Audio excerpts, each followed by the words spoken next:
Nah, kita lanjutkan dengan aplikasi ODE ya. Aplikasi ODE itu sebetulnya nggak cuma ada di Orde 1, di Orde 2 juga ada. Tapi pada kesempatan kali ini saya akan menjelaskan dulu aplikasi ODE Orde 2 ya, karena lebih menarik. Sebetulnya ODE Orde 1 juga banyak banget aplikasinya, nanti saya sharing banyak di minggu depan ya. Nah, untuk sekarang saya share screen. Saya akan mulai dengan Anda tahu gedung Taipei? Pernah lihat gedung Taipei? Kalau saya belum pernah. Saya pernah melihat gedung Taipei di internet. Kenapa? Ada apa dengan gedung Taipei ini gitu ya? Ada apa yang menarik dengan gedung Taipei ini? Sebetulnya saya nggak tertarik-tertarik banget dengan bentuk gedungnya, biasa saja, sama seperti gedung-gedung pada umumnya. Di Jakarta juga banyak ya, di kita juga banyak gedung. Tapi ada satu hal yang menarik di sini, saya tahu gara-gara, cari bahan aplikasi ODE, ada di mana aja, di Real Problem. Ternyata di gedung Taipei yang tinggi ini, yang tampak biasa saja, di dalamnya ada suatu ornamen. Kenapa saya bilang sebagai suatu ornamen? Ornamen itu kayak semacam hiasan, ya. Kalau kita orang awam, seandainya saya pergi ke sana, ke dalam gedung Taipei, seandainya saya belum baca di internet, belum tahu apa-apa, mungkin saya akan menganggap bahwa ini adalah suatu bola, mirip bola, bagus, dan itu hanya sekedar hiasan, ya.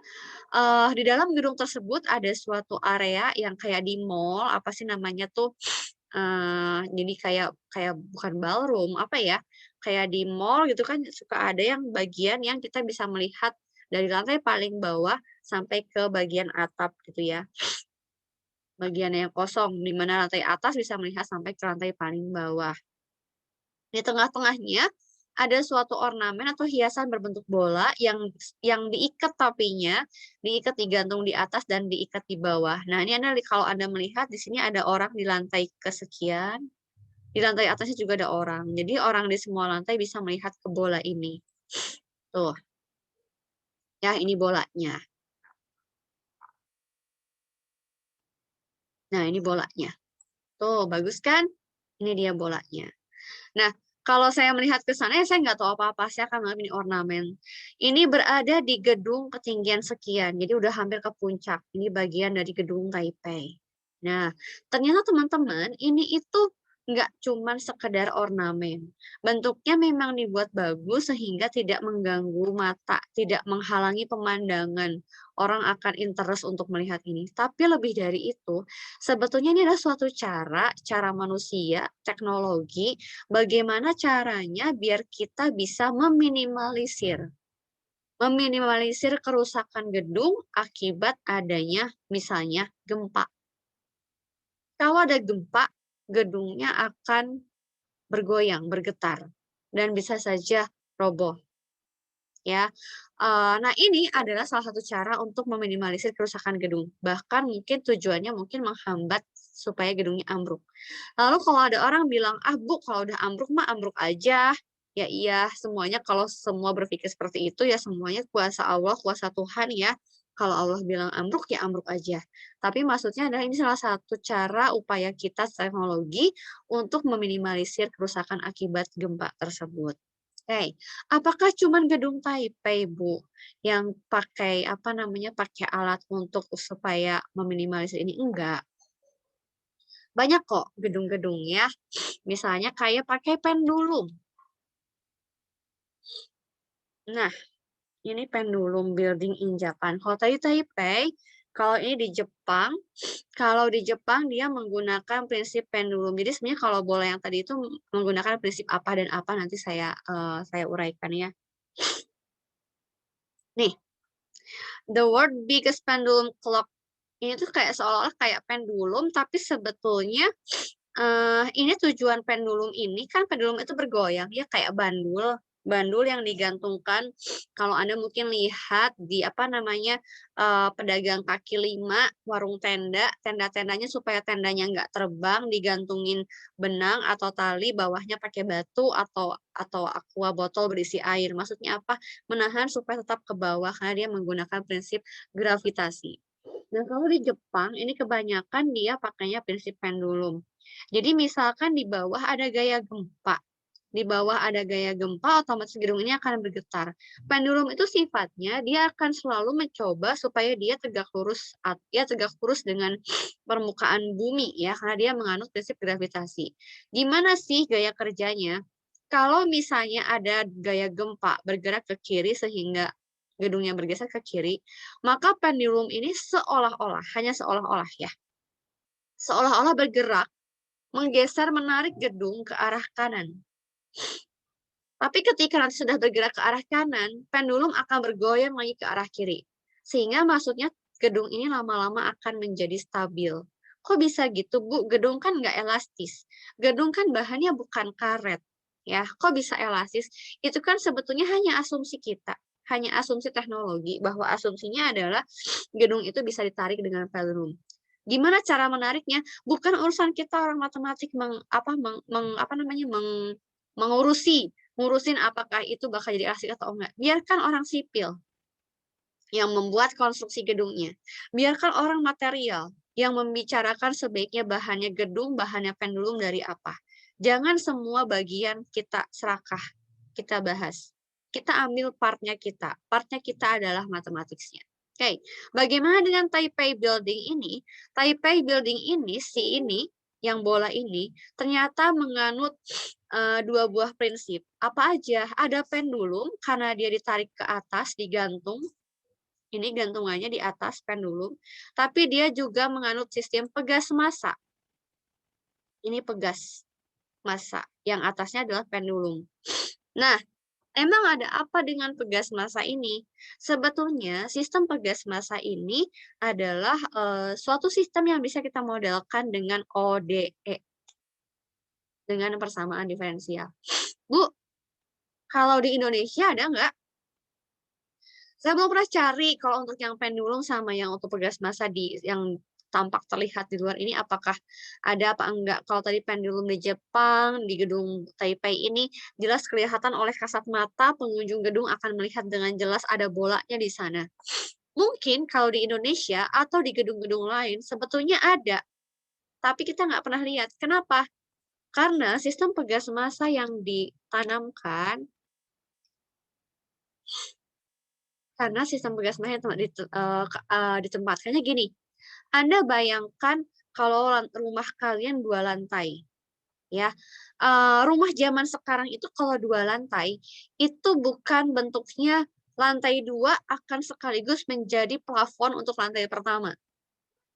Tapi lantai pertama punya plafon, atap, kemudian atasnya dikasih suatu ruangan buat ngisi kabel, pipa-pipa, dan segala macam, baru atasnya dikasih buat lantai kedua. Jadi sebetulnya ada rongga di antara di antara atap lantai satu dengan lantai dengan floor-nya lantai 2 ya. Itu ada regangan. Ya kalau di rumah kita nggak ada sistem itu. Nah, kalau di gedung-gedung yang mungkin kita nggak melihat mesh damper, sistem pegas massa, sebetulnya di sana ada sistem pegas massa. Cuman pegas massanya ini disimpan di antara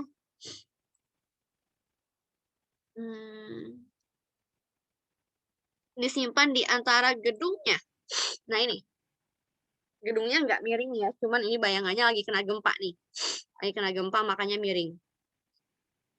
Mungkin ini nih, saya bisa lihat yang ini kali.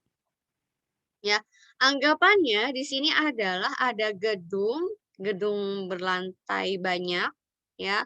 Kemudian saya tempatkan sistem pegas massanya di bagian antar gedung. Anggap aja ini bagian antar gedung ini ini lantai berapa ya? Ini lantai 1 gitu yang tipisnya. Jadi yang tipisnya justru adalah si gedungnya ya. Dan di antara lantai 1 dengan lantai 2 itu disisipkan mana ya gambar lebih enak? Ini ya, kayaknya ini deh. Ini lebih enak nih. Nah, kelihatan gambarnya? Nggak bisa digedein ya? Ini saya copy. Saya ambil ya. Nah, gini. Entar ada yang nge-chat. Daniel Chandra. Oh, Daniel Chandra tadi nggak? Enggak, saya nggak lihat sih. Bentar. Daniel Chandra. Oh, ada kok, ada. Heeh, sip. Nah, ini ya. Jadi saya anggapnya itu ini adalah gedung ya. Ini adalah gedung dengan terdiri dari banyak lantai. Si M-nya ini masa tiap lantai. Jadi misalnya lantai pertama masanya MB, lantai kedua masanya M1, lantai ketiga masanya adalah M2. Dan di antara setiap lantai disimpan suatu sistem yaitu pegas massa. Kenapa sih dipasang sistem pegas massa? Yaitu tadi untuk meminimalisir adanya kerusakan akibat gempa supaya gedungnya cepat kembali stabil ke posisi tegak. Ya, kita lihat nih, kenapa sih sistem pegas massa? Bayangkan, saya punya pegas yang digantung dengan koefisien pegasnya adalah K. Kemudian saya gantungkan beban dengan massa M. Dia akan meregang, ya enggak? Ya. Kemudian setelah itu, kalau saya punya konstanta pegas K, kira-kira konstanta pegas K ini berkaitan dengan apa ya untuk pegasnya? Berpengaruh di mana ya? Saya kasih ilustrasi. Di kehidupan sehari-hari, nggak usah ngomongin gedung yang tinggi, yang nggak kelihatan. Kira-kira Anda bisa mendapatkan sistem pegas massa ini di mana ya? Ada loh di kehidupan Anda sehari-hari. Di itu Bu, bass drum bisa. Di mana? Bass drum Bu, saya kan punya drum di rumah. Punya drum. Emang drum ada pegasnya? Iya pas lagi nginjek bassnya kan itu. Atas bawah. Oh, bass itu kayak nginjek kayak Yang rem duk duk duk pedal duk itu yang kan di bawah. Yang itu di kan ada bawahnya pegasnya itu Bu. ya? Kayak pegas. Yang di kaki ya? Iya Bu, bass Oh drum iya. namanya. Aduh, maaf ya Ivan, saya nggak tahu karena Iya saya Bu, nggak nggak apa-apa, punya santai aja drum. Bu. Oke. Kemudian Erwin, apa itu shock motor? Apa Win? Shock motor? Shock breaker gitu maksudnya? Iya benar, per di motor, gaya apa? Istilah katanya shock breaker, sistem suspensi. Betul, di pegas ada. Cuman saya kalau di pegas, kalau di apa tadi di drum, memang saya nggak bisa jelasin ya, Van, karena saya nggak kebayang bendanya sih. Kata Daniel di rem mobil, katanya oke yang di rem mobil saya nggak tahu juga apakah ada apa enggak ya. Karena kalau rem mobil bayangannya kita nginjek-nginjek aja kan kalau rem mobil nggak akan balik ke semula nggak sih? Nggak tahu sih. Ya saya juga nyetir mobil sih tapi nggak kebayang ada pegasnya di rem mobil apa enggak saya nggak tahu sih. Eh, saya akan ambil contoh yang punya Erwin, shock breaker atau sistem suspensi. Ya, itu sangat ngaruh ke empuk atau enggaknya motor atau mobil kita. Ya, itu di sana ada pegas. Kenapa sih? Bayangkan kalau nggak ada sistem suspensi di motor atau di mobil. Ketika kita punya jendulan atau jalannya berlubang, pantat kita sakit nih kena jok. Tinggal beli jok yang empuk, Bu. Ini bukan masalah ngomongin desain jok yang empuk atau yang keras. Ya, tapi lebih ke sistem suspensinya. Kalau Anda pernah merasakan beda mobil, beda merek, beda jenis, beda tipe, beda motor, beda merek, itu sistem suspensinya beda. Ada mobil lagi kencang tiba-tiba ngerem, tiba-tiba kena jendulan, kita nggak sadar lagi naik mobil, nggak sadar ada jalan yang berlubang, terus kita jalan aja tanpa ngerem, ceduk, gitu ya. Dengan kedua mobil yang berbeda tipe jenisnya yang sangat jauh, itu akan berbeda perasaan kita. Ada yang sakit ya ke badan, duh sakit gitu kan ya, kena jendulan, kena lubang. Tapi ada juga mobil yang kayaknya enak-enak aja kok nggak kerasa. Itu berarti sistem suspensinya bagus.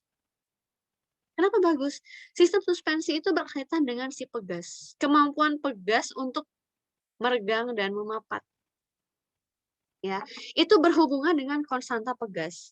Konstanta pegas itu sebetulnya orang matematika nggak perlu tahu gimana cara nyari konstanta pegas. Biarkan orang teknik, orang sipil, orang material yang berikan konstanta pegas itu ke kita. Nih loh orang mat, kita punya K-nya segini nih angkanya. Itu berhubungan dengan apa? Dengan bahan si pegas. Kalau kalian punya adik kecil, punya mainan selingki gitu ya, itu kan pegas juga dari plastik. Itu jelas akan berbeda dengan pegas yang dipakai di motor. Pegas yang dipakai di motor, bahan atau beserta ketebalan diameter pegas, berapa ulirannya, putar-putarannya, itu ngaruh ke K-nya. Berapa ulirannya, berapa panjang pegasnya, berapa diameternya. Kalau diameter mainan anak selingki cuma 2 mili gitu ya. Kalau misalnya di motor nggak mungkin setipis itu. Kalau dipakai buat di gedung, ya nggak mungkin juga segede pegas yang ada di motor. Buat di bola tadi di gedung Taipei, jelas beda juga. Jadi itu berkaitan dengan konstanta pegas. Kemampuan pegas untuk meregang dan memapat. Oke. Sekarang saya gantungkan massa di sini. Dengan massanya adalah M. Maka pegas akan meregang sebesar katakanlah S0. Oke. Ini dianggap sebagai titik setimbang, titik acuan. Kenapa titik acuan? Nanti dulu, bentar.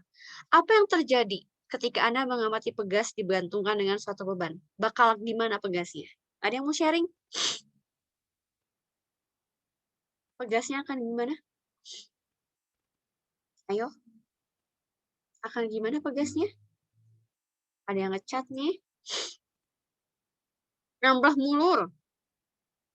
Nambah mulur kemudian putuskah, Erwin? Saking panjangnya, karena digantungi beban, akhirnya putus. Apakah pegas hanya seperti itu? Ada yang jawab lagi. Ikut tertarik, Bu. Tertarik kemana, Daniel, kalau saya gantungkan begini? Nanti pernya akan balik juga seperti semula. Betul, Daniel. Jadi, kalau kita punya pegas digantungkan beban, pertama pegasnya akan memanjang ke bawah, lalu akan ke atas lagi, ke bawah lagi, ke atas lagi. Istilah kerennya, pegas ini akan berosilasi, teman-teman. Akan berubah naik turun. Akan berosilasi terus. Apa yang kalian lihat di sana? Apakah posisi bola atau bendanya berubah atau tidak? Akan berubah setiap waktu. Sekarang mengamati bendanya ada tepat mata kita. Nanti mengamati turun, turun, turun, turun. Depan mata lagi naik, naik, naik. Turun, turun lagi, naik, naik, naik, naik. Berarti apanya yang berubah? Ada yang tahu nggak? Apa tuh yang berubah? Apa yang berubah dari pengamatan Anda? Ada yang tahu? Posisi bolanya berubah, Bu. Posisi bolanya, posisi bendanya akan berubah setiap waktu. Sehingga saya misalkan bahwa posisi beban diukur dari titik acuan karena fisika butuh acuan. Acuan kita adalah ketika sistemnya dalam keadaan setimbang. Ya, ketika pertama kali digantungkan sebelum dia bergerak naik turun osilasi. Ya, berarti saya punya bahwa posisi benda akan berubah setiap waktu. Jadi saya misalkan dengan YT. ODE-nya di mana, Bu? Yang ada aplikasi itu bukan masalah separabelnya. Bukan eksak nggak eksaknya. Bukan metode dengan cara mencari karakteristik equation-nya. Tapi adalah dari real problem dimodelkan menjadi sistem pegas massa. Dari real problem dimodelkan ke dalam bentuk ODE. Nah, dari pegas massa ini ODE-nya sebelah mana, Bu? Kalau kita punya fungsi yang berubah terhadap waktu, yaitu posisi, dan dari suatu benda bergerak kita punya hukum Newton. Sigma F sama dengan M dikali A. Anggap aja sebetulnya di benda ini kan ada gaya gravitasi. Gaya gravitasinya sudah include di dalam A. Jadi gravitasinya udah include ke dalam A sini. Ya, dengan percepatan. Kita perlu mendatakan gaya-gaya apa saja yang bekerja di sistem pegas massa ini. Saya menganggap bahwa di sini tidak ada gesekan udara. Sehingga yang bekerja cuma gaya apa, teman-teman? Selain gaya berat, ada gaya apa lagi yang bekerja pada Gaya pegas? pegas. Gaya pegas. Apa tuh gaya pegas? Adalah hukum Hooke. Hukum Hooke. F pegas sama dengan K dikali delta X. Itu di fisika. Gaya akibat pegas adalah konstanta pegas dikalikan perubahan panjang pegas. Pakai delta. Tapi kalau di fisika pakai delta, kenapa? Karena kita mengamati sesuatu yang yang sifatnya terlihat. Kalau matematik sifatnya kontinu, Y-nya tuh kan setiap waktu bisa kita lihat. Jadi nggak perlu K kali delta X, tapi K dikalikan Y. Bukan delta Y, tapi K dikalikan Y, karena Y-nya setiap waktu. Sekarang saya mau tanya. Tapi kenapa K-nya minus ya, Bu? Justru saya mau tanya itu, Van. Saya bilang, saya mau tanya, kenapa minus? Ada yang tahu nggak? Itu bukan K-nya yang minus. Kalau yang namanya... Kenapa? Karena arahnya ke bawah. Arahnya ke bawah. Yakin, ke bawah doang. Bentar. Stop dulu. Oke, stop dulu jawabnya. Stop dulu. Saya mau ngomong dulu. K adalah konstanta pegas. Pertama saya mau tanya, apakah konstanta pegas mungkin negatif? Nggak mungkin. Nggak mungkin. Konstanta apapun di fisika, parameter inputan, tidak ada yang negatif karena besaran skalar. Yang membuat dia negatif atau positif adalah sesuatu besaran vektor. Kalau konstanta pegas, itu besaran skalar, bukan vektor. Baru lanjut ke pertanyaan selanjutnya. Kenapa negatif? Tadi bukan karena arah geraknya ke bawah. Kan tadi kita bilang bahwa pegasnya naik turun. Terus gimana dong? Kenapa negatif? Ada yang tahu nggak kenapa? Ini adalah bagian dari mathematics modeling. Jadi yang dimodelkan adalah kalau kita mau memodelkan secara matematik, kita nggak boleh terpaku pada ilmu kita aja. Kita harus pinjam ilmu fisika, kita harus pinjam yang lain-lain, tanya sama orang fisika, ada gaya apa sih? Oh, kalau ada pegas, berarti ada gaya pegas. Saya mau tanya kenapa negatif? Ada yang tahu kenapa negatif? Apa yang membuat, kan ini pegas berosilasi. Berarti ketika bendanya turun ke bawah, gaya pegas akan berusaha menarik ke atas. Ketika bendanya ke atas, gaya pegas akan menarik dia ke bawah. Artinya pegas ini akan selalu melawan arah gerak benda. Karena kalau nggak melawan, pegasnya akan putus. Ketika bendanya ke bawah, kalau pegasnya nggak melawan, pegasnya bakal putus. Yang menyebabkan dia berosilasi, karena pegas selalu berusaha melawan arah. Ketika gedungnya ke kiri, akan berusaha menarik ke kanan. Pendulum juga sama. Ketika dia bergerak ke kanan gedungnya, pegas akan berusaha menarik ke kiri. Karena ngapain gedung pakai pegas, kalau ternyata kena gempa miringnya ke kanan, dia akan ke kanan terus ke kanan, dan akhirnya ambruk. Kita maunya kalau gedung ke kanan, pegas narik ke kiri. Nanti pas udah ke kiri, ke kanan, makin kecil. Kenapa negatif? Karena pegas selalu berusaha melawan arah gerak benda. Bukan karena ke bawah, bukan karena ke atas. Kenapa? Karena kita nggak tahu di sini kalau misalnya pegasnya berosilasi, bendanya naik turun, yang positif mau kemana? Mau ke bawah atau mau ke atas? Kalau benda jatuh, nggak mungkin terbang lagi, maka kita asumsikan boleh positifnya ke bawah. Kalau orang terbang, pakai terjun, pakai apa ya? Oh ya pesawat aja, pesawat terbang ke atas, kita boleh mengasumsikan positifnya ke atas. Tapi kalau kayak pegas begini, dia naik turun ke bawah, naik turun, saya nggak bisa positifnya kemana, negatifnya kemana. Saya bilang bahwa positif, dia akan positif ketika searah dengan arah gerak benda. Jadi kenapa pegas selalu negatif? Karena pegas selalu mencoba melawan arah gerak benda. Itu yang menyebabkan dia berosilasi. ODE-nya sebelah mana, Bu? Ini belum ada ODE. Karena kita belum melihat adanya turunan. Tapi kita bisa tahu bahwa ternyata percepatan adalah turunan dari kecepatan. Sedangkan kecepatan adalah turunan dari posisi. Otak-atik dapet deh ini. Apa ini? ODE orde 2 yang homogen. Fungsinya adalah Y-nya. Anda bisa lakukan simulasi. Kalau M-nya sekian, K-nya sekian, dapat solusinya apa? Apakah sistem pegas massa hanya ini aja, Bu? Enggak. Kalau ini, nanti saya akan lanjutkan menjelaskan minggu depan. Ini kita akan dapat pegas yang akan terus berosilasi, tidak pernah berhenti.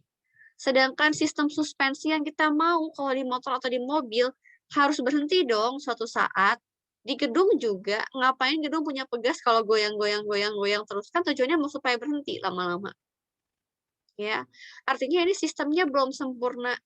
Kalau cuman punya pegas sama massa, dia akan beroscilasi terus-menerus. Jangan bilang, "Bu, kasih pegas, kasih beban yang besar aja, yang ada pegasnya putus." Itu nggak ideal namanya.